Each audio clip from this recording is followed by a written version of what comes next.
click, buy, deliver. With remote purchasing from the 2-time Motorcycle News Dealer of the Year, Colchester Kawasaki. Proud sponsors of Chasing the Racing.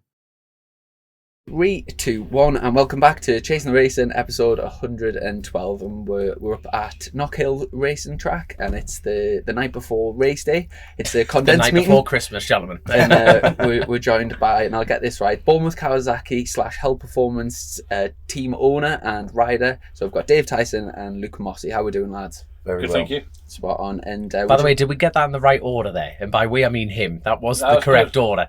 There you go. That's that was right. Fantastic. Envelopes to be handed over in no time. Under the table, over the table job. We'll start with it. Obviously, it's a new team. I know, Luke, it was a very sort of last minute thing, and you've had plenty of teams with different manufacturers and stuff. But how did this arrangement get sorted for this season? Well, originally, obviously, the plan was that we were going to run Luke in Superbike with Jack in Supersport. That was the initial outset that we did last year.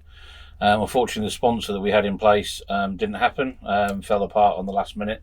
We were due to get the signed contract on the Friday, and I think the Thursday night it fell apart, didn't it? Mm-hmm. So Luke... is this before the first meeting then? Yeah, this was back in February, so just before we were going testing. Bike was built, done. We were waiting, obviously, a new bike to come through and whatever, but we had a bike that we could have gone with. But it's sort of just literally on the last minute they told us that they'd fell out with their importer and that no more of their product was coming into the UK for this year. So at that point they can't promote anything to sell anything. So it was a pretty much dead in the water done deal. So. And is it a case of did Helen and Pete sort of come on board to save the day type of thing? Yeah, pretty much. I mean, we'd been doing a bit with Pete anyway, with Luke anyway, and previous year with the Superbike. So obviously we bought one of the old Bournemouth bikes, and he wanted to get involved in a bit with Jack because obviously he sort of thought that Jack could be somewhere near close to winning the championship.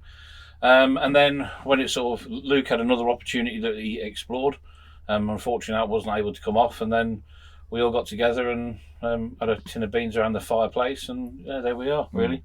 And then please tell me there was actually a tin of beans involved. This is generally, you know what I mean? You were like, sausage carry on camping, you lot talking BSB super deals. You know what I mean? Go, we've got Mossey, hand me the Heinz.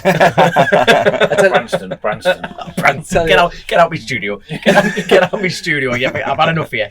Speaking of opportunities coming up as well, it must be a bit of a culture shock for you this weekend after getting an opportunity to ride in World Superbikes and bashing fairings with the likes of Eugene Laverty and Bautista, and then sort of 5-6 days later you're a bit knocking.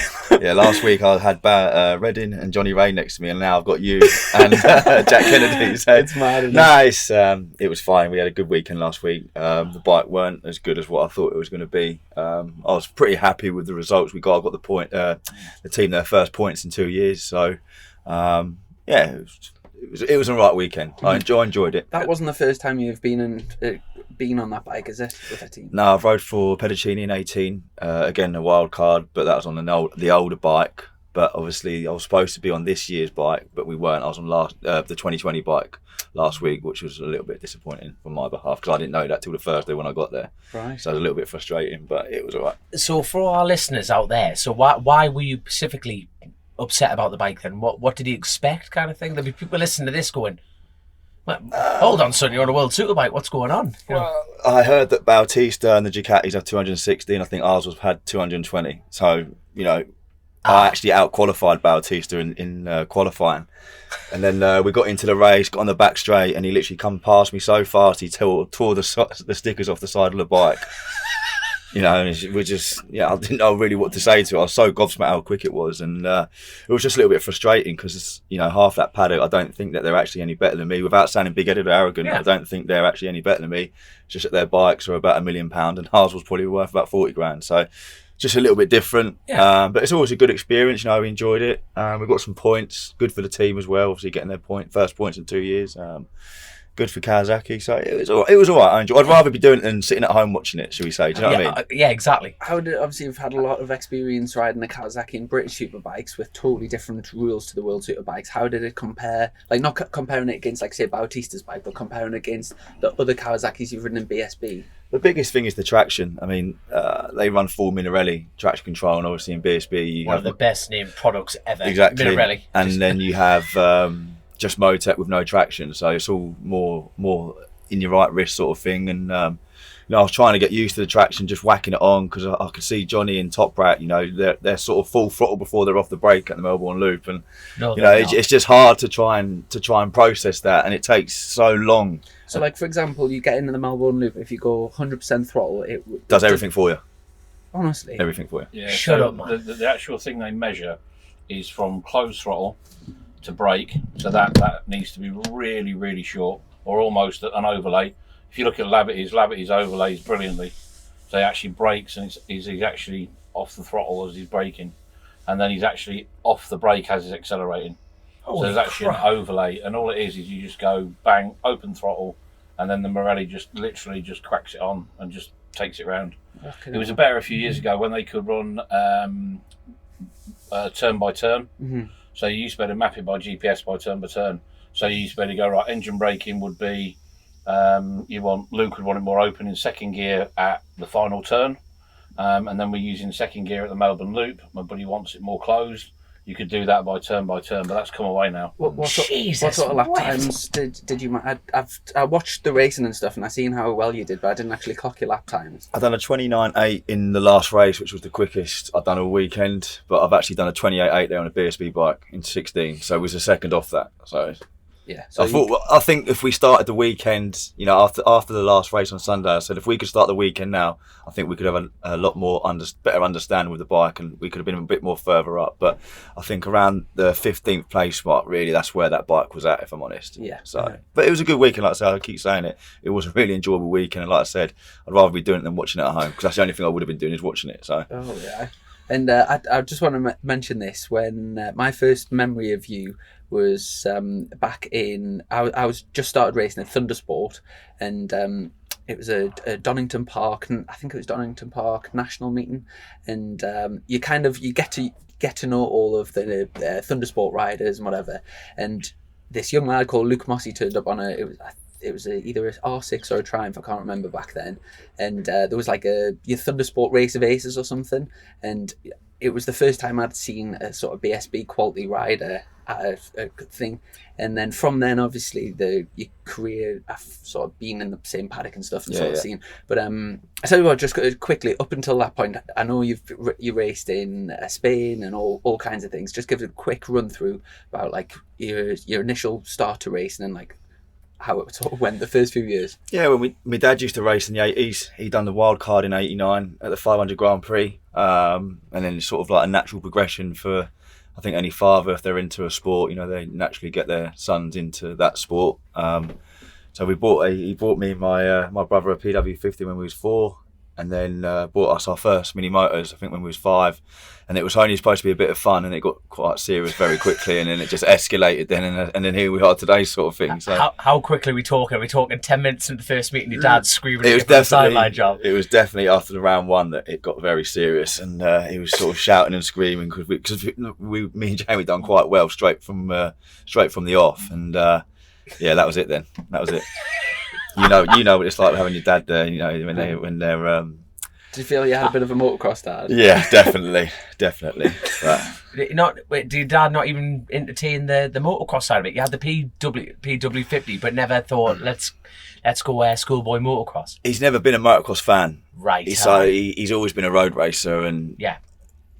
how it happened was there's a go-kart track at the time called Caxton. I don't know if you've heard of it. It's near us in Royston, and he heard about this mini bike meeting, so we just went along to have a watch.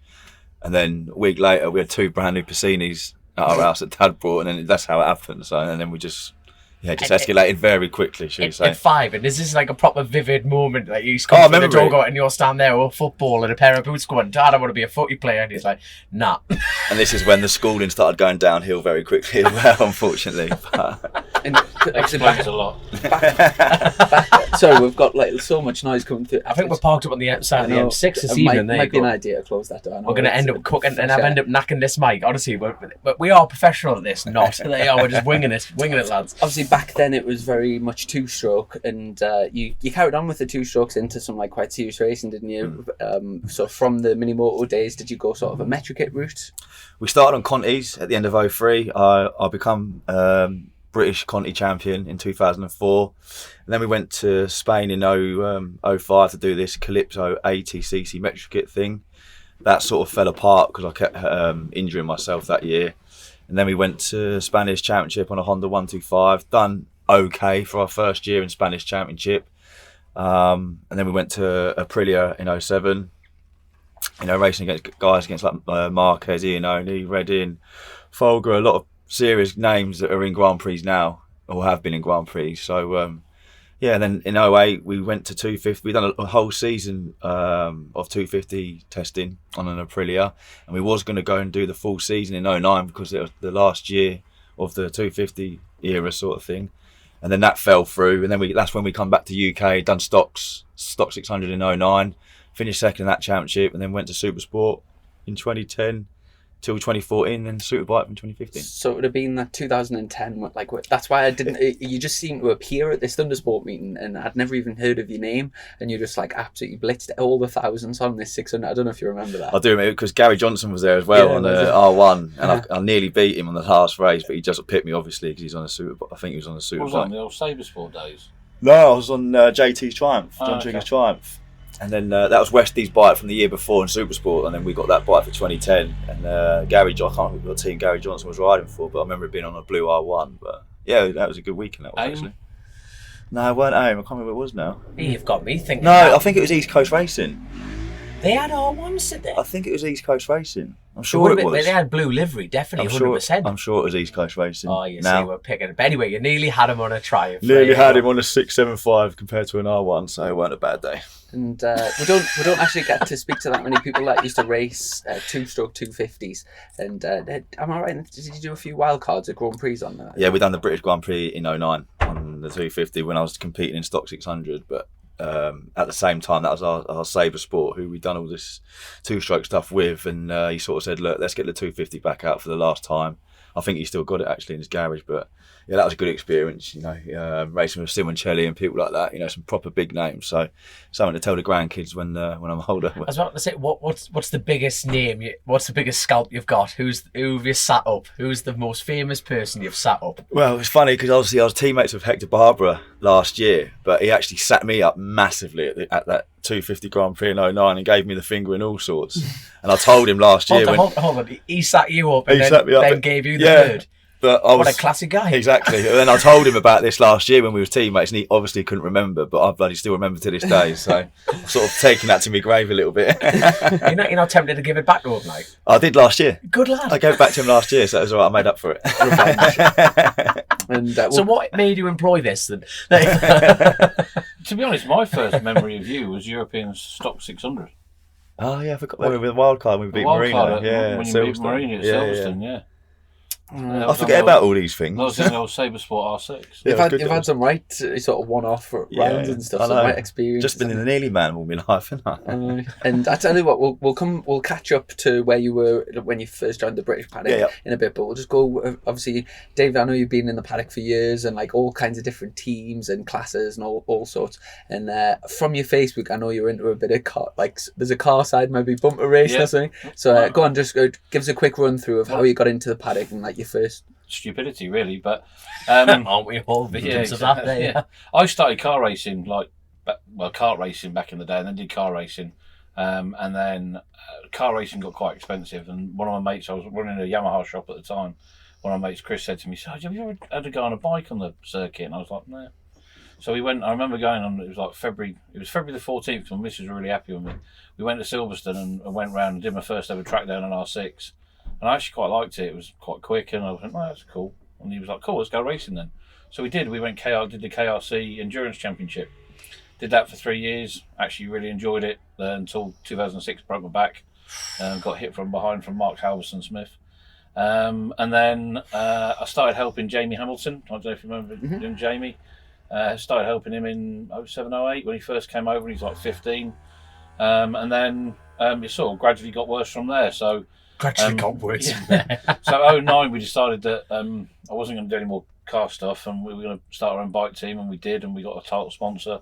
We had Dave Johnson, Davo, riding for us in a superbike, and Nicky Coates in Stock 600. So we bought some bits. And that was in the same year. That was in 2010, so that was the first year. Superbike and yeah, right, so that right was in our the first year. So we did Evo Superbike, and we had a first win in the first year. Nicky won at Silverstone, so it was quite cool. And then 11 we went Suzuki and built some for AG Suzuki. Built the bikes for them for the year. Andy Reid and Josh Wainwright. I remember them. Yeah. They were right. They were on a bad bike, and then we did a little bit with Suzuki for a couple of years, and then it wasn't really what we wanted to do. And then we sort of did a bit of a mismatch. We brought Andy Irwin into the paddock in when was that? 2013, I think. Mm-hmm. Here, he started here with us and on a Yamaha, and then we had like Phil Atkinson doing the triple challenge, and we had a bit of a mess around. And then 13 probably was when it all changed because basically, cut a very long story short, Nick Morgan phoned me and just said that the team that he'd lent a load of stuff to was going to fold, and could I go and nick it all back? So I went and got it all back for him, and when we did it, we got Harry Mainwaring with it. As in, like an unofficial bailiff type of thing. No, it was. I would want to slap off his son if you knocked at me door and said, "I want me swinging arms back." It was just, can you go and make sure my stuff's all right? So I just went and got it. And then when I did that, we got asked by Stuart and by Nick if we could continue with Howie and just help him out.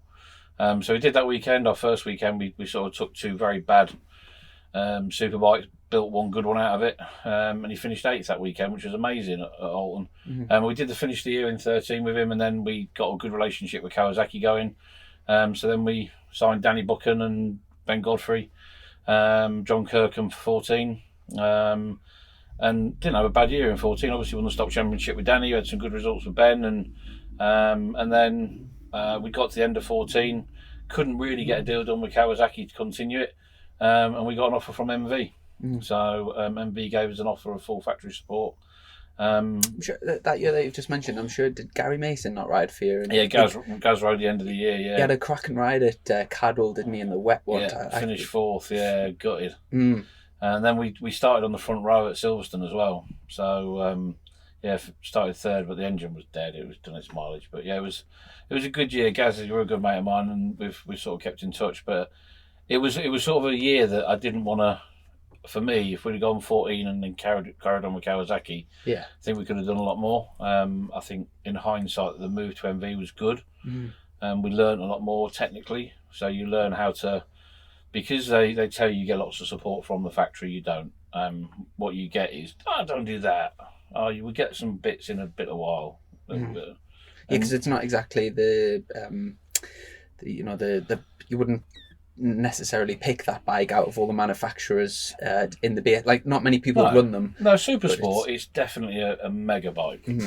I think if they do the new generation Supersport and the 800 MV is available, I actually genuinely think that would be a bit of a bike to beat. Because you had Hickman and Hutchie have a go at the TT on them bikes as well, didn't you? Yeah. What from their feedback? They were just what was it? They should have won on the note alone. Just going down Braille. It was just like from their feedback. What was it lacking? The trophy. what was it lacking compared to, like, say, the other manufacturers? Well, Hickey rode for Jack Valentine. Jack Valentine, that was it, yeah. But we spoke to me about it. To be honest, nothing. It just needed, actually, they had a very early bike. They had a 13 bike. So it had, there was a lot of stuff like on our later bike, the 17 bike that Jack rode. I think we could have took that to the CT. I don't think anything had touched it. Really? I genuinely believe we could build an MV today that would annihilate anything at the TT. The wicked in World Supersport, but they're just it's just never. And for example, when you had Jake Dixon on it here, he had been on the Triumph and various other things, and he could never replicate the results. No, but we didn't quite have the bike back then. That was the thing. So it was actually not until we came here in 17 that we actually got the engine right. And that it took us 3 years to get it right.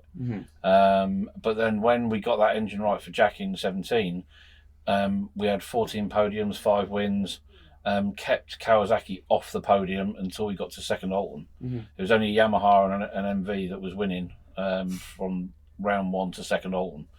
So we'd had a really good year with it, but it needed a huge amount of investment ready to go for the next year. And we couldn't do it, and we weren't quite getting the support and the speed that we needed it. because the factory itself was going through a massive transition. It was being taken over by Russians, and the Russian company own it now. So it's not owned by Castiglione. So there's a lot that was going on, and we probably were in the wrong time to do it. But actually, I genuinely believe that if I was given the budget to go and build an MV, and this is with my Kawasaki hat on, I think it could be, for aero, it is the best bike. Are they still in World Supersport now? Yeah. Who's running it? Lucy.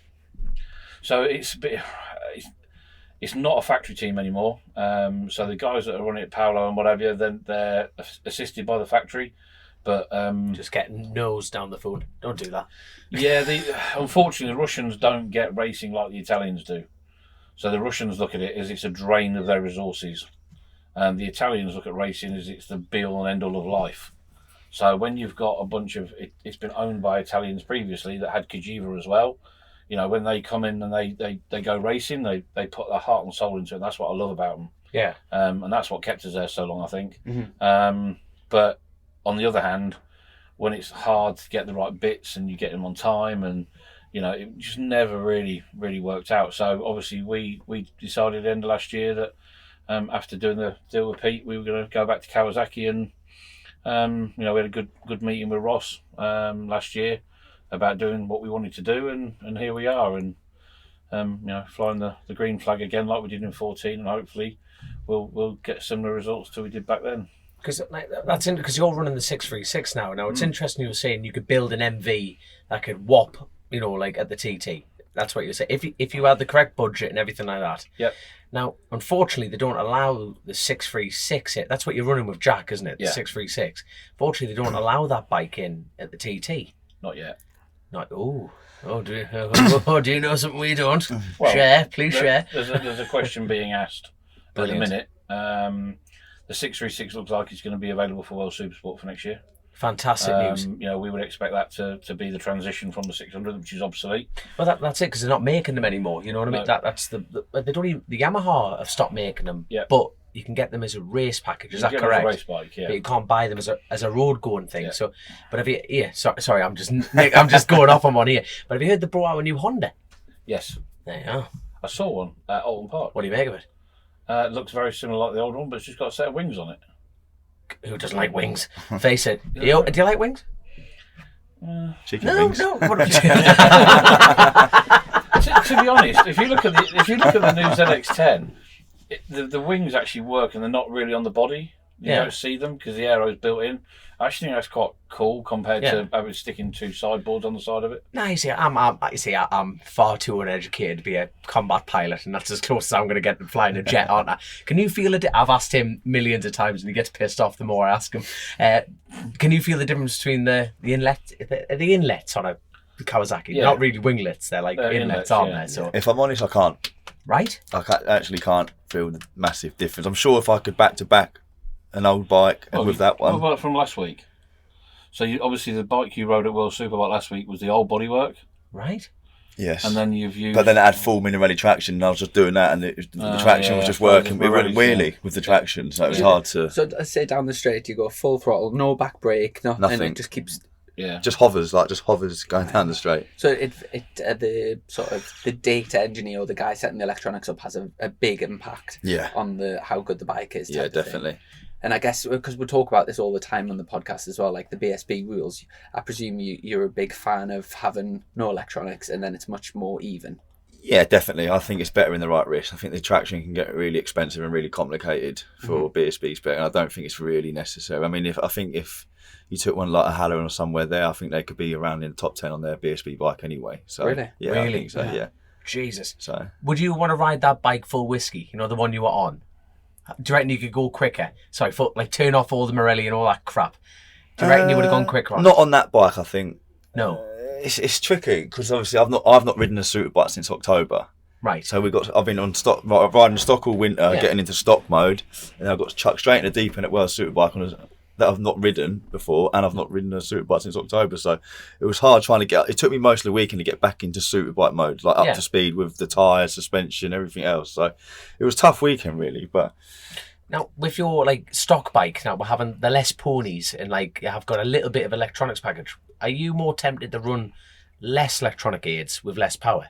Yeah, You say? I'm trying to use as less as I can because my ultimate goal is to get back into BSB next year. So I'm not trying to get used to traction completely. So if I do go back to BSB, I'm not relying on traction like you do on a stocker. Like some people use a lot of traction, I think, and I don't really want to go down that route. And I don't think you need to anyway because it hasn't got 240 horsepower. It's only got around 200. So you don't really need to use the traction, I don't think, that much. Yeah, because it's more of a road-going package, isn't it? So you can naturally hear it absolutely kicking its tits. And like when you get anti-wheelie, it's like...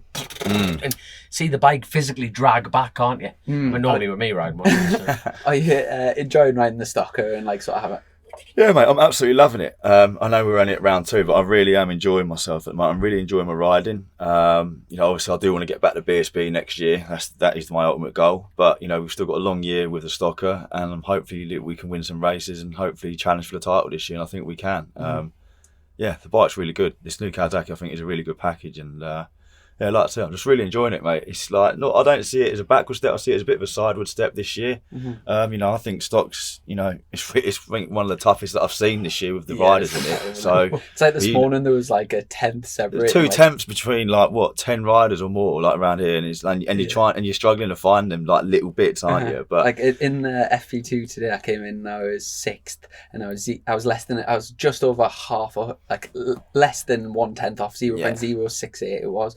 And you're like, where can I find that? That's the thing. But yeah, I mean, it is a great class, and it's like the racing's so tight, and I think as well the bikes are probably a bit more fun to ride because just with it being a bit softer and a bit more forgiving than a super bike. Yeah. But yeah, obviously everyone's goal is to get to the highest class possible. Now I just want to quickly go back because I know you had a really long career in British Supersport, and especially with the Smiths Triumph team. You were with them for a long time and had some good teammates. We've actually had quite a lot of your teammates on. Billy McConnell was talking about I think you knocked him off or something. He was talking about that, and you had some great teams like Glenn Richards, and through a kind of golden era of Supersport as well. Some of the years you were in it. Do you want to just give us a quick run through of your sort of favourite moments over the years? The first year in 2010 was, I think, the toughest year because it had like Sam and Alex Lowe's, Ian Hutchinson, Glenn on the Paget's Honda, Billy and Westy on the Kame Yamahas, the raceway bikes.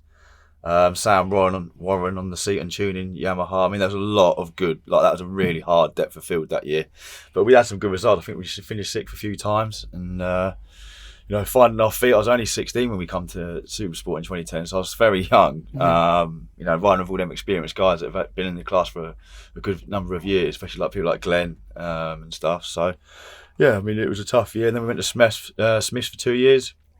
And then obviously to Tech Care Profile with Stapleford in 13 and 14. So yeah, we've had some good years in Supersport. It's definitely one of the most enjoyable bikes I've ever ridden, the 675. And the thing with Billy, when did you knock him off or something, or is that what's it? Yeah, I think his story's a little bit different to mine. But for our audio listeners, that was the biggest eye roll I think I've ever witnessed. So you can, Chrissy, if you do the editing on that noise, you'll hear his skull crunching. That's how hard. It's because he mentions it every time I see him. That's why. I was going to say he's had his chance to give his account of it. So I sort of gave him a little mark on his finger. So, but yeah, we was battling for the podium at Brands, and we was literally even though we was teammates, I mean, we was bashing fair into the whole race, and then it come to the last lap, and I was on the inside. I already showed him my front wheel after Hawthorne's, the right hander, before you go down the hill. So I was in front of him, and he let the brake off to try and go around the outside of me. And then I let the brake off, and then we just both run wide. Then he hit the grass and lost the front, and he lost the nail on his finger. And then I was talking about it. That's all he goes on about. You ask him, ask him about. He calls it the Mossey finger. You ask him when you see him. Honestly, ask him when you see him. Now, when you first moved up to superbikes, are you regretting employing him now? No. I'd say our garage is such banter. Good. One of them you can't understand, and then you got him on the other side. Good. A lot of people, when they step up from, say, Superstock or Superbikes, for some people they click with it, for some people they don't, and they end up like sort of fluctuating in between. When you first stepped up to British Superbikes, it looked like it was just a match made in heaven, really. That was with Bournemouth Kawasaki, wasn't it? And instantly really competitive. And there was a time where I remember, like, say, Brands Hatch, you did the double, leading the championship, beating Leon Haslam. That must have been such a great feeling after stepping up. Yeah, the first year, obviously, Pete was already a good established superbike team. He had Dan Linford the year before, and he finished third in the championship. or 4th, I think it was. So we sort of had that Dan's bike from the year before, and just sort of never really changed the settings. Just got on his bike and to learn the bike, and had like good guys like Johnny Gill and Ray Stringer, who are very experienced in the superbike class. And then we went to Spain, and it weren't all easy, I wouldn't say, because we went to Spain testing, and I think we was fastest all week in testing. We were shaking everyone there, and I was a bit godsmacked, like I can't believe we're actually fastest. And then we come back to round 1, and I finished 20th, and my head sort of fell off, like, and it's definitely harder than what I thought it was. But we kept chipping away, and then I think by round 3 we started creeping into the top 10, and then we went to Thruxton, I think it was round 5, and then I got on the podium, and then since then it clicked, and then we was fighting for the podium every weekend that year. Same as 16, another learning year, shall we say. Loads of podiums, load of front row starts, had a few pole positions, which was good. And then 17, I thought it was time to shine, and was leading the championship by 50 points up to Thruxton until I had that massive crash on the start and finish. And I think, I like to think that I could have really challenged for the title that year, but I broke my back in 4 places, and I knew it was in a bit of a sticky situation after that. Crash at Thruxton then? What actually happened then? What? I was on. If you've heard of the gain loss on the lights when they're green and red. Anyway, I was like a second up from my previous fastest lap on the Friday on Saturday morning, and I thought, right, if I can just get to the line, I'm definitely going to be P1 here by quite a good margin. Anyway, what Thruxton's like. The rear was drifting on the start and finish, and I was drifting closer to the grass, and I was literally here to that doorway to the start and finish, and the back wheel just clipped the grass, and I went so high I could see my house, but I remember floating through the air.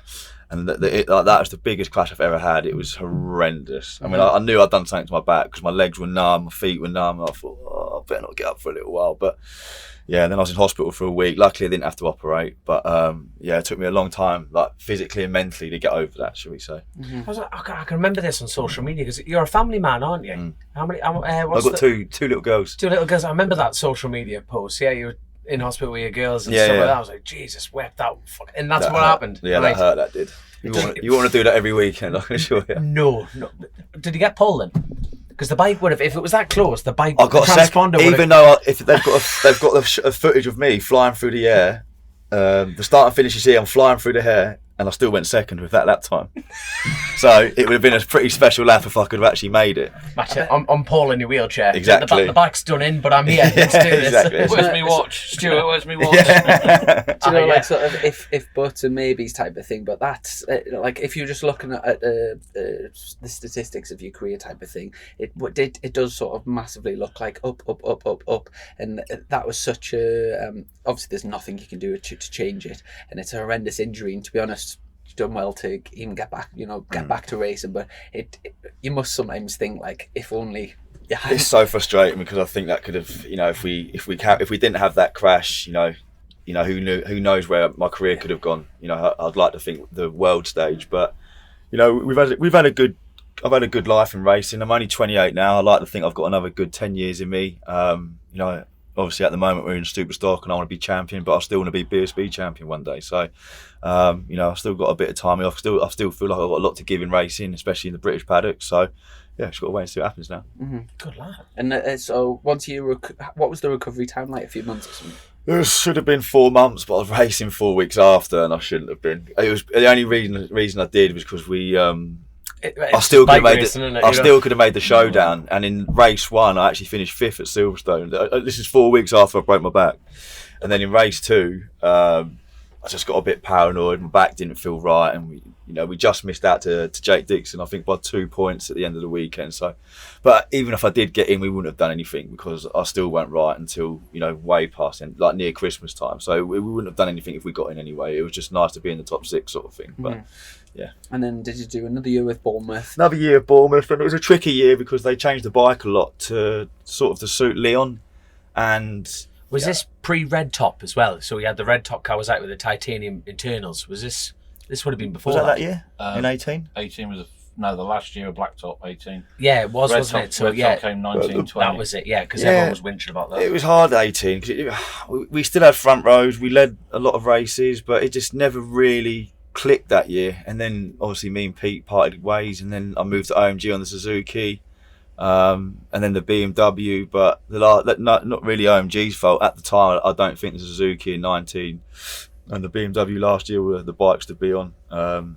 It was a tricky couple of years, but yeah, we've just got to wait and see now. Like I said, I'm glad I'm in stock. I'm enjoying it. You know, I still want to get back to BSB and be BSB champion one day. So just got to wait and see what the future holds now. Would you go to World Supersport? No. I'm not interested in 600s anymore.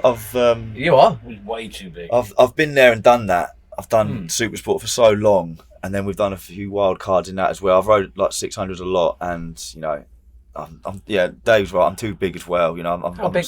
How tall are you? 6 foot. But I'm just so focused on 1,000 now. I prefer ride. I used to love riding 600. Don't get me wrong, but now I've been on 1,000. I wouldn't want to be going back. Should we say? Yeah. It would feel so flat now. Well, I rode Andy Reid's one in 16, and I done just to try it before we went to Spain because it was a brand new bike, and I done 2 laps. I was like, I don't want to ride this because it's gutless. It's not to the normal person, but after riding a super bike for a long time and then getting on 600, it's a bit of a culture shock, isn't it? Do you know what I mean? You know what it's like as well. So you have to remember the guys that are now doing World Supersport are almost a lot of Moto2 guys. Yeah. So they're all 5'5", 5'6", 65 kilos, and that's why Supersport is where it is at the minute. If you look at World Supersport, almost dropped off a cliff, didn't it? Yeah. When Keenan left and what have you, it was pretty boring to watch. I mean, and now they've brought these guys in. I mean, Bardal had been the testament of it. Bringing somebody from Moto2 that's been pretty fast in Moto2, they'll come and kick ass here. And that's what they've done for the last 3 years. Yeah. You know, and they've done very well with it. So I think if you took somebody that's been on 1,000 now for 8 years, I think it'd be a tough old task, that job. Speaking of small guys on the 600s, I take it when you were racing, were you more of a 1,000 man? Believe it or not, I was a lot smaller. I started racing on 1,000, yeah. And then in 06, Yamaha asked us to build them an R6 race bike, the new shape one. Yeah. And we built our first one, went to the Ali Pali show with it and everything. And I loved that bike, it was brilliant until it, and that was the one I had a crash on, and then that was into that really. And then, so I started the bike racing team, and now I still do a bit of car racing, do GT class at Castle Combe and a few places. Dave's the only man in the paddock that calls Philcro Titch. That would be a hell of a boxing match. Looking at these charity box. I'm genuinely trying to set that up. You know, I think a charity boxing match, but it would be hellish, wouldn't it? Who wouldn't pay to go see that? No, that would be good. Jesus, that would be it'd be messy, wouldn't it? I know I mentioned the roads a little bit earlier, and I know you've sort of dipped in and out of road racing for a long time now, but TTs and various other things. I think you were the first person to take a Chinese bike to the TT. Yeah, we did the WK 650 in 13. And the Qingdao. Qingdao. Thank you very much. I'm glad you jumped in on that because I could have got that so wrong there. The best sponsor ever. I bet. The sort of the Chinese in terms of that class, it seems to be like a bit of a growing thing at the moment. And I know Freddie, Gary's missus, she's running them at WK. Yeah. No limits, isn't it? Was it not WK? Yeah, WK. CF Moto. So it's the same thing. So CF Moto is the parent company in China. WK were the importer here. We built the first one that Gary rode. So Gary actually did the first ever laps on a Chinese bike at the TT. Yeah. We'd signed up Dave Johnson to do it. And Dave was doing stock 1,000 at World Supers at Donington on the Saturday night, and we wanted to get the bike round. So Gaz went, I'll jump on it, I don't care. So we were like, I wonder how to do, maybe a 75, 80 mile an hour lap when he came past at like 103 or something like that. Straight off the bat. And we were just like, holy shit. No messing. And then we tried to get, we had another bike there in park, well, we had 2 more bikes in spares, and then we built the second bike to get Gaz out on it to try and get him to race it, and the TT wouldn't let us. But they're a bit of an arsehole. And then Dave did all right with it. But it blew up. We had the biggest problem we had with that bike was engine. Just the engine components weren't good enough. It was a copy of an ER6. The crankcases weren't identical, were they? Everything fitted. We actually did get an ER6 crank, pistons, everything in it. Really? Yeah. Oh, it was an absolute copy. So you could build one if you could have put Kawasaki bits in it and it had been safe and it would have done the job. TT's like the ultimate test, isn't it, as well? Yeah, absolutely. You are on the for so long. But we went back the following year with Dan Cooper with it. and Dan did all right on it. We moved over to a better aero package on it, which is one of the first things that we didn't get right on the first build. But the chassis was good. We built it with Harris. Did a lot of work with Lester Harris and the boys there to get the frame right, and we obviously can't trust Chinese welding, so we cleaned it all down, re-welded everything and made a proper subframe for it, and we had a full quick release rear wheel in it, so we were the only lightweight that could actually change the wheel if we wanted. So we could have run like a really super soft tyre, and then we could have changed it at the fuel point. But it was a good little bike. We did a couple of years of it. It was one of the reasons we got Qingdao as a sponsor. Mm-hmm. I remember the end of season party that you had a massive. I don't drink, but it's just full of Qingdao and beer. Like. Yeah, we did 2,500 cans of beer in 14. Yeah, that was a mess. Whose job was it to tally that up? We just got them delivered on pallets. And just no one's allowed to leave till the pallets are clear. As simple as that. There literally 2 pallets turned up full with beer, and that was it. And they do vodka and all sorts we had as well. I just thought you've had. I'm just thinking there of different sponsors. Yeah, can you remember the sponsor you had that you weren't allowed to run? That was brilliant. That was you. Oh, yeah, you are okay. outstanding. I'm going to say. What's the story about that? Right. Okay. You were searching. No. So I've got my idea for a sponsor. Your subscription is up, sir. The bank's empty. I need to get them as a sponsor. No. So basically, the Pornhub thing came along. Brilliant. Because they did a tweet saying they're looking at getting into doing different forms of advertising and marketing. So I thought that's a good idea. So I actually know the guy in Spain who is their PR guy. A friend of mine called Alex, and so I contacted Alex and said, like, what's the deal? So he said, yep, you need to get into me. We're doing it with our company in Spain. I said, cool. I said, so what's the gig? How does it work? He went, we'll give you, and it was a big chunk of money. If you can get it on your bike at a BSB event, this particular amount of money you will get straight away, even if it's only for one day, as in one race meeting, and it's on TV. You're on. And I went, cool. So contacted Stuart and said, and it's actually still in my WhatsApp messages with Stuart. It's like, dude, we've got this sponsor, we've got this opportunity to do, this with Pornhub. And he went, yeah, I've seen they're doing something. I've got no issues with it. Crack on.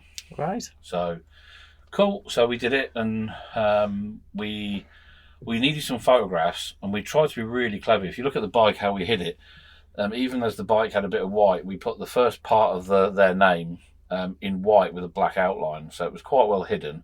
But the hub bit was in the orange. Yeah, it was. Yeah. So, and that was the bit that everybody remembers. If you think of the website, which I'm sure you've all been on, I'm from Hexham, we don't have internet. You know what I mean? So this is all new to me. Yeah, sure it is. Off to McDonald's car park. And free Wi-Fi. Jesus, what? So, Big Mac, please. Why do you think those little Vauxhall Corsas are there? Oh my god! So we did this thing. We took them down, and it was really bad in a way because we sticking them all up, and we took the pair of the bikes down into having the photographs taken at the test day, at the official press day with BSB, and we literally put them on because the test day was a washout. I remember. We put them on the bike and just walked them to the end of pit lane into the photo booth, and then walked them back into the van, and that was it. They were gone. Right. Somebody took a picture of it whilst it was in pit lane being walked down, and it got tweeted over 1 million times. Retweeted by Valentino Rossi. It went absolutely viral. It was on Sport Bible. It was in Gazzetta dello Sport in Italy. It was like a massive piece in there. It was all. I said to Stuart and I couldn't believe it. It was just like, holy shit.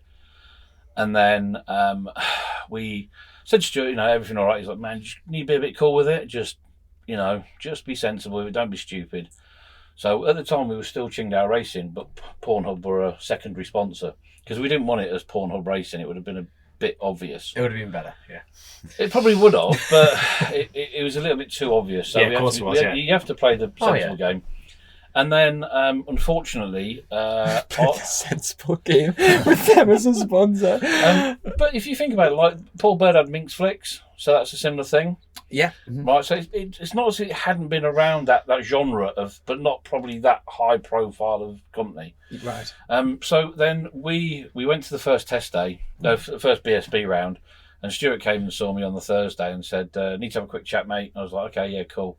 He said, "We got a problem." I said, "All right, yeah, what's that?" He said, basically, Eurosport is a French-owned company, and what they do is they send the video back to France, and it's beamed out of France back into the UK to just that's how it works. Mm-hmm. And they'd actually sent a letter to Stuart's boss saying basically if that bike goes on the grid and gets seen on TV, we'll cut the feed, because the law in France is you can't promote sex or alcohol on TV. Alcohol. So yeah, they have a real funny. Oh, then probably drinks until like 12 or something. There's certain things you can. I think beer you can, but you can't certain spirits and stuff. Right. But porn is definitely out. Yeah. Also, it was actually the French that. So it was Eurosport. So it was Eurosport that actually forced us to pull it. Yeah. To be honest, I'm surprised. The thing is, like you said, Paul Bird was sponsored by Minxflix, and that never it never crossed my mind. But when I first saw it, just with it, like BSB aimed at like the kids are sort of, it's like a family thing, isn't it? Really, to come to the racing and stuff. But when you actually break it down and think about it, what is and what isn't allowed, and like it is a tricky one, really, and it's difficult for someone to manage like that, because, like, for example, if a young family came to the race, and for some people that would be a massive. I mean, like on Ofcom, if you just say something hard, like nothing on the news or whatever, they just get bombarded with things. So it is quite a controversial thing. But I guess, the sort of no publicity is bad. No publicity. Bad publicity. Bad publicity. Yeah. But we didn't get any bad press off it. That was the thing. So if you look at, even now, it is hilarious, and I still giggle about it now. And that was 2017. We did that. It'll be that's timeless. I'm not being funny. That is timeless. So if you put Pornhub into a Google image search, right, it actually comes up within the first 10 pictures. That bike. Really? Yeah, it's mental. Mm-hmm. Just look at my phone. Carry on. Right. So it's crazy. That photo that somebody took. How did you find that out? No, I'm just kidding. But it's weird. Like, obviously, then we released all the proper pictures of the bikes and everything, and obviously it just went absolutely mental. But by the way, if anything happens to me horrible tomorrow, I'm only typing this in for media research, right? So if anyone picks up my phone, that's why it's in. Speaking of sponsorship, do you want to I know Tech Care have been with you for years, been a massive sponsor of yours. Do you want to give them a little bit of the story about how you come together, and like a bit of a shout out? Yeah, I mean, they're watching porno. Yeah, they probably have. It's two guys called Chris and John Evans. They're massive bike fans, especially classic bikes. My dad restores classic bikes, so that's how he met Tech Care. They're from what town they're from? Sorry, what town Tech Care from? I have no idea. Well, anyway, it's near Bournemouth. I can't remember what the town's called now. Anyway, Dad's really good. Wimborne. Is it Wimborne? It's down that way, isn't it? I've been there so many times, I can't remember what it's called. Anyway, Dad restores a lot of bikes for them. It just so happened, Dad said, "Do you want to sponsor?" This is well before Superbike. This is like early Supersport days, and just said, "Do you want to sponsor my laddie races?" And then there's just been sort of a lifetime sponsor, and they're still here today. So I'm very grateful for what John and Chris have done, because I wouldn't be here now without them. So very grateful for them. Oh, fantastic! And these two, are you looking at that? I'm literally looking at Pornhub here. Yeah, so I'm trying to find out who was the rider. So it's Joe Francis and Harry Truelove. Right. Because that was the thing. That's Joe Francis then. Yes, that's it. Yeah, that's the Pornhub one. Yeah. Right there. So obviously Truelove. Where's my cameras? Right. We had his board was done as Truelove, as in the Pornhub writing, because they loved it. Is that photo? That is the photo getting pushed through the paddock. Mental. That's the picture that went mental. Your sister's in charge of editing. It's going to be a bit weird sending this to your sister. Have you had any other like sort of obscure sponsors like that? Tempest was a weird one. What was Tempest? So Tempest is Tempest is a GQ magazine for billionaires. And it's a really weird company. It's still out there today. So if you're a rich dude, like crazy rich, you get this magazine. It's like a GQ magazine for what you want to spend your money on. So they'll have like a Richard Mille watching their £1 million being reviewed. And like a 56-foot Sunseeker being reviewed and all this sort of stuff, and where to go on holiday in your 250 GT California and all that sort of stuff. It's a really weird magazine, but the guy that ran it at the time wasn't really into bikes. It was like a mate of mine that knew him through the publishing side, and they dragged him along, took him to Brands, stuck him on the inside of sort of clearways onto Clark, and sat him literally almost where the marshal's point is and let him stand there watching, and he was just absolutely besotted by it. And he saved us in 17 when everything got nicked out of the truck. And that was quite a strange sponsor. He was quite a strange guy. What happened with did you just get burgled? Yeah, we used to keep our truck in a police compound. And don't laugh. They actually, a load of pikeys basically got into the police compound and nicked all the diesel out of all the police vehicles and all the recovery vehicles. And whilst they're in there, we watched on video, they look at it and they look in the truck and then think, oh, something in there. So they did the window in it, got into it, did the door from the inside, and then engines, wheels, suspension, toolboxes, everything just gone out of it. But we were only insured at the time for when it was out on the road. Why would you need to insure it in a police compound? Mm-hmm. So we lost everything. And that's how sort of the 17 year was quite odd. And it was actually a good thing in a bad way, because that's forced us then to buy engines from not Italy, because we were getting factory engines at the time. We actually had made, they were done by a guy called Steve Meller, that was part of the V&M. So V&M was Valentine and Meller, and back in the day, the yellow and red Yamahas. Steve Meller was an unbelievable engine tuner. And he built us a couple of engines, and they were the missiles that Jack rode in 17. Unfortunately he's passed away now, but he was a 1 in a million type of guy to build an engine. He was unbelievable. Bloody hell. I know you mentioned JT earlier, and obviously JT sadly passed away. It was quite a few years ago now, wasn't it? And John Trigger, for those that aren't aware, he was like the top engine builder for Triumph Racing, wasn't he? He was a very good Triumph engine builder. He done all our engines through my whole Supersport career. He started with Glenn and Youngie, Paul Young, and then worked with Westy, then me, Billy, Glenn from 11 to 12, and then still Billy and Glenn when they was at Smiths in 13 and 14, and our engines with Profile Tech Care. So it was a massive shame what happened to him. A bit of a freak accident, but he was a very good bloke. He was on and off the track. Just a good engineer, wasn't he? Very good. Really clever. Very, very good. Really clever. Here's a question, and obviously you've dabbled in roads and you've been up, you know what I mean? What about yourself? This is a strong no from here. Can I just tell you before we came on the podcast, you're outside, I said, at some point during this podcast, Dom's going to ask. Dom will say, what about the roads to you? Look, mate, I haven't got a big role on this thing, but that's my angle. So I went there in my first year in 15 in Superbikes. James Healy was my teammate doing the roads. So I went there to watch for the week, and I remember standing at the Conker Tree. I've never really watched it. So I stood at the Conker Tree for the first Superbike race, and McGuinness come through first, and I just sort of instantly said, absolutely not for me. And then, then the year after that, I had Emmy, and then, I've never even thought about it since then. I've just got, I admire everyone that does it completely, but for me, I get lost around Brands Hatch, so I'm never going to never be able to do that. So. What I find interesting is, and sometimes I think I would consider myself a purist, or racing for me is at the TT. That is my opinion of racing. Now, what frustrates me, we get a lot of riders who almost follow the same path, and that path sadly goes down.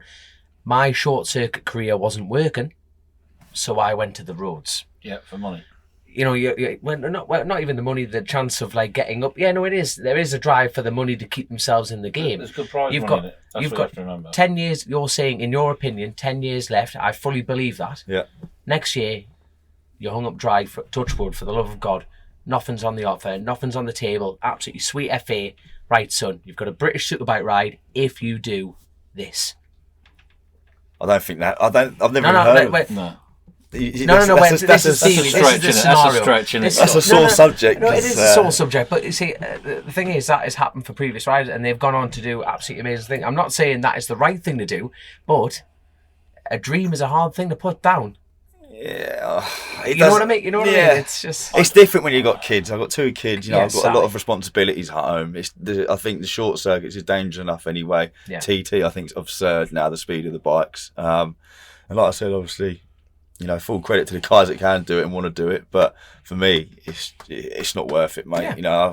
I want to.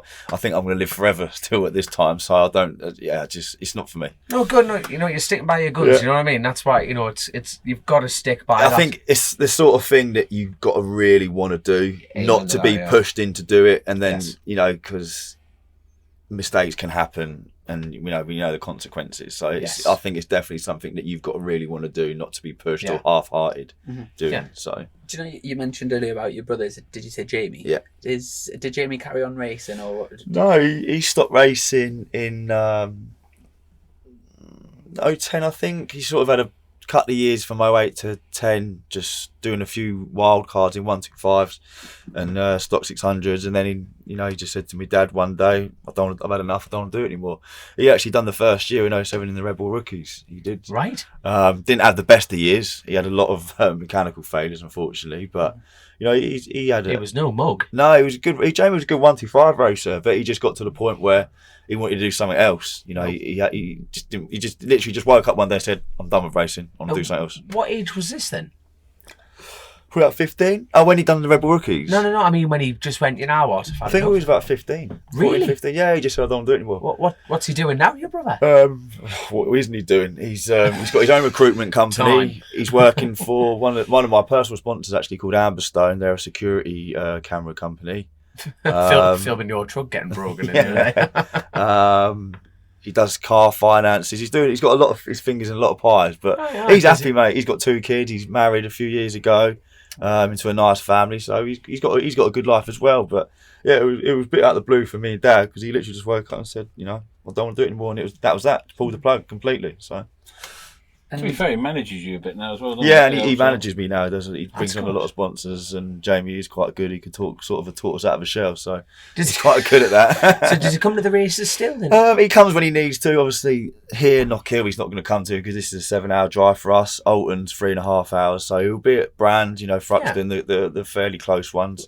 Obviously, he still enjoys watching it and stuff. So And speaking of brands, you sometimes have is one of your mates, is it Kirk Norcross from Towie, and there's been a few Towie people at brands over the. You won't even know what Towie is, do you? No. The Only Way is Essex. It's like a TV show. Oh, I've heard of that shy eye.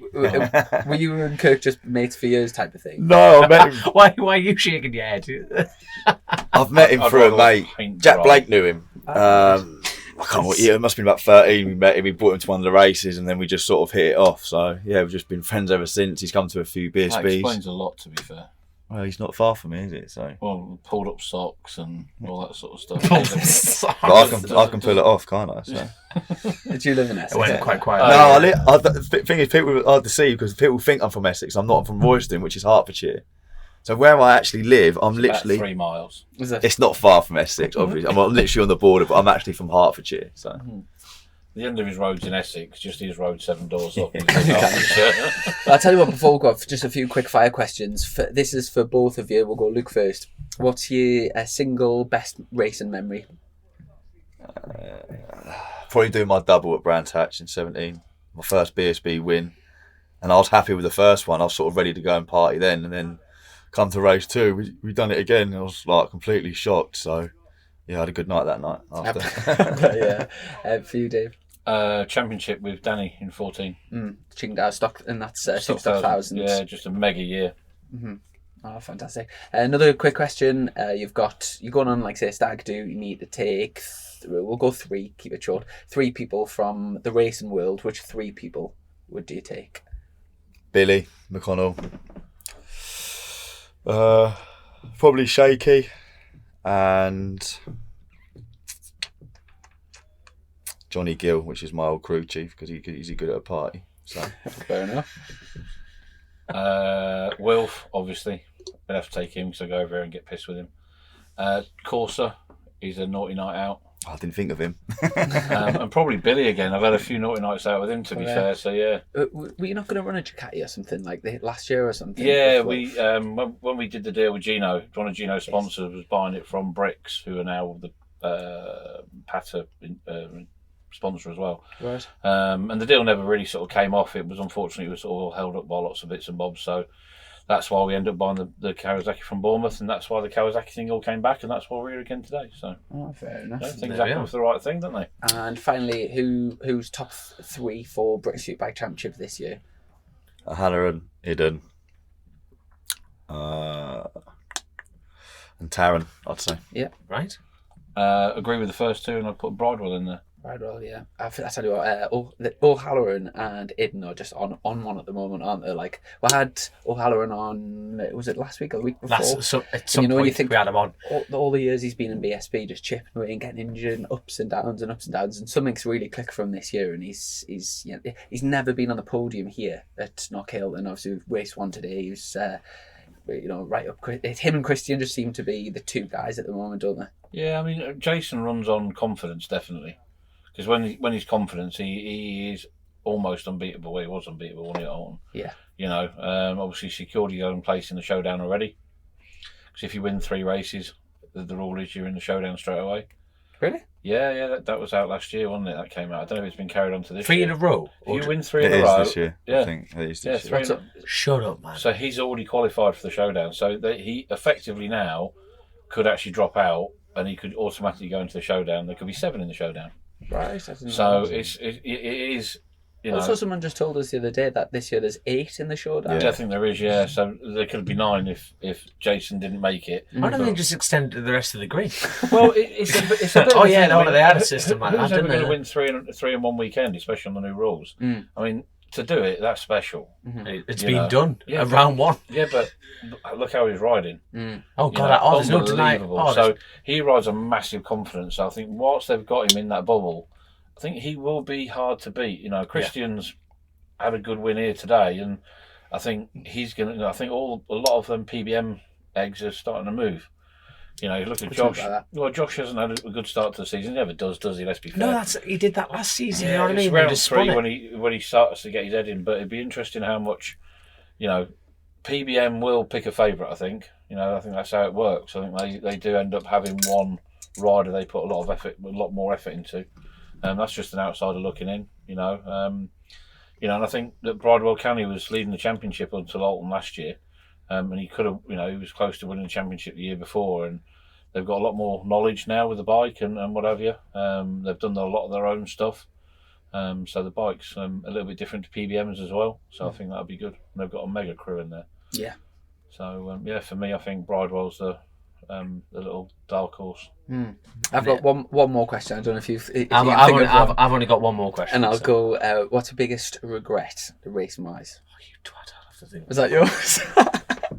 Easy that for me. Go on. 15, we signed Hutchie to do the TT. Yeah.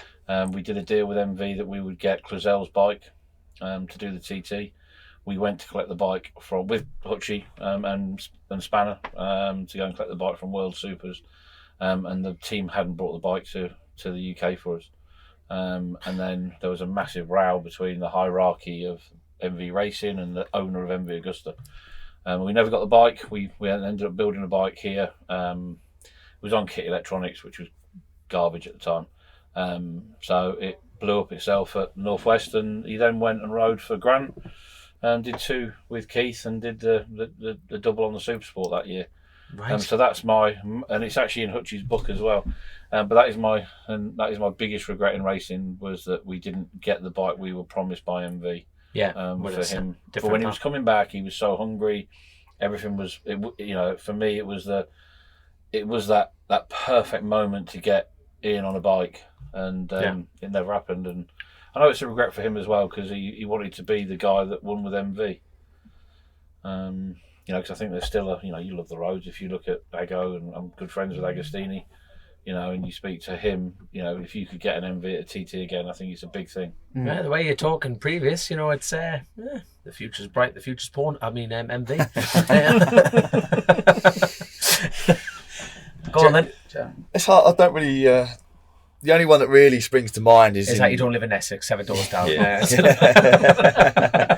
No, the only one that springs to mind really is 2012, when I was my last year with Smiths. I just went P1 in FP2 on the Friday, and I saw that I'd done a good time, so I slowed down. And it was a damp sort of session, and I was on literally a slowdown lap, and I looked behind me and I hit a wet patch high-sided and snapped my ankle. So it was a bit of more of a stupid moment than a regretful one, but that took me about 4 or 5 months to get over because I completely crushed the joint bone. And at first they was going to fuse it because I really did damage my ankle just for being an idiot, from looking over my shoulder, going around a corner and hitting a wet patch. So, yeah, that's probably the stupidest thing I've ever done, shall we say. Bloody hell, So, eh? one thing that's just spring to mind as well, which I would love to ask you about. I know you went over to do the Daytona 200 at least once. I don't know if you've been once, twice with Stapleford, and it's something that we've talked about, and I would absolutely love to do it. Just to take it off the box, 1 year, I would love to go over and do it. What was it like as an experience? Very, very good. If you can do it, I'd say do it because. I know all the circuits are completely different on telly, and it doesn't do it justice. But you literally cannot walk up the banking; it is that steep. But the feeling, you'll never get it in the world. It's such a good week because there's so many bikers from the US. Like it's called Bike Week as well. They've got so much stuff going on. Supercross, Speedway. It's such a good week, but it's such a good experience to do. We went with an uncompetitive bike, a bit unprepared because we didn't know really to expect, but. It's a very good experience. And that's on the 600. You can only do it on the 600. Yeah, well, they banned doing it on the 1000s because basically they got too quick and the tyres weren't lasting basically on the banking because they was literally doing 215 miles an hour on the superbike around there and the tyres were just literally disintegrating. Do you get any support to go over? We're in talks at the minute to try and take Jack over next year. Right. Well worth doing if you can get I'd a love chance. to do it. Where did I've you got a finish? 600. We finished 11th in the first year and it's more of a stock thing. I think the rules have changed now. Yeah, but anyway, the Can second you run full blown. Our Supersport bike fits bang into the rules. The second year I was really annoyed because we went with a bit more of a stock bike, and Luke Steltford took his bloody Supersport Triumph, and he done quite well. But if we'd known at the time, we'd have just taken our Triumph because it was a lot better bike than the R6 that we had at the time. But yeah, if you get the chance to do it, I'd say do it. Mm-hmm. Amazing. Decent prize money as well. $20,000 if you win. It was 25 and a Rolex this year. So it's a Rolex Daytona for pole. You get a Rolex for pole, and you get a Rolex for the win. So have you just made an arrangement with Jack there? Just split one one each down the middle. Yeah. One each there. Yeah, simple as that. There, yeah. So we told Stuart about it yesterday because we've been talking about it a little while, haven't we? Because we spoke to you about it, and there is a bit of a desire for us to go. So. I think we will do it next year. If you've got any room in the truck, can I chuck my 600 in and we can go along? That'd be awesome, please, mate. I think he'll be probably after something quicker than yours. I might have to build him a second one. Well, thanks so much for taking the time. Hold on. My final question. Oh, sorry. Who would win in a fight? You or Phil Crow? We're going to find out, aren't we? We'll go arm wrestle, because we could do an arm wrestle. We'll get live on Chasing the Do you smoke? No. Oh God, for Kobe like that, chain smoke in your face. Well, bring it on, big boy. I tell you what, just before we go, we usually, because these go on YouTube and we sometimes do little competitions. Have either of you got anything like sort of memorabilia or anything that you could give away to one of our listeners? Anything like that you can think of, like just something. Probably somewhere in the depths of everything. Fantastic. Yeah, I could find something. Have a think, and then if you comment on this video on YouTube, who would win in the fight? Who's your money on in the fight? And we'll send something out, like something signed or whatever. Big thanks to our sponsors, Colchester Kawasaki, and of course our patrons. And best of luck tomorrow. Hopefully we'll do both. And yeah. Do you two really mean that? Good safe race. We're just sitting here going, fuck off. It's the Kawasaki thing, isn't it? Yeah, good luck, mate. Yeah. Can one of us be the first Kawasaki, shall you? Jolly good. Prick. Take care, lads. Cheers. Click, buy, deliver. With remote purchasing from the 2-time Motorcycle News Dealer of the Year, Colchester Kawasaki.